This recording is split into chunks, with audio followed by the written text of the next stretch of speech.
le chant des nations. Tous les captifs qui sur la terre courbaient leur front, l'ont relevé pour commencer la grande guerre, par qui leur droit sera sauvé. Ils ont fait ranger à leur tête les hommes libres, leurs aînés, qui s'en vont calmes à la fête devant ces lions déchaînés. Le jour des grands destins se lève au son du cuivre et du tambour. Ô guerre, c'est ton dernier jour. Le glaive brisera le glaive et du combat naîtra l'amour. Chaque patrie envoie un nombre de combattants pris au hasard parmi ceux qui souffraient dans l'ombre.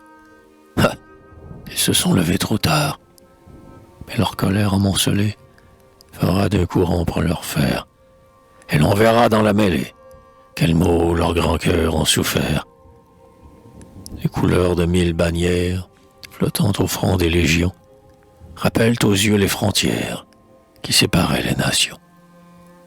Mais l'espérance étant commune, ces bannières vont se mêlant. Ces nations n'en font plus qu'une, sous le drapeau bleu, rouge et blanc. Faut-il que la foule avilie d'un seul orgueil soit l'instrument, et que son échine assouplie redoute un brutal châtiment? Ce n'est point ainsi qu'on nous mène, on n'emprisonne pas le feu, et l'immortelle race humaine porte en ses flancs l'âme de Dieu. Sur son beau cheval de bataille, le despote accourt furieux. La fusillade et la mitraille pleuvront au signe de ses yeux. Marchons en colonne serrée, sur son armée au sombre abord, lentement comme la marée, entre les écueils de son bord.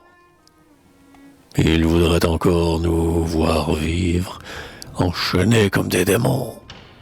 Nos ossements, comme le givre, blanchiront la plaine et les monts, avant cette honte suprême de subir son joug détesté.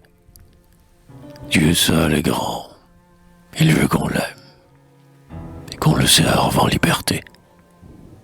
Le jour des grands destins se lève, au son du cuivre et du tambour. Ô guerre, c'est ton dernier jour, le glaive brisera le glaive, et du combat naîtra l'amour.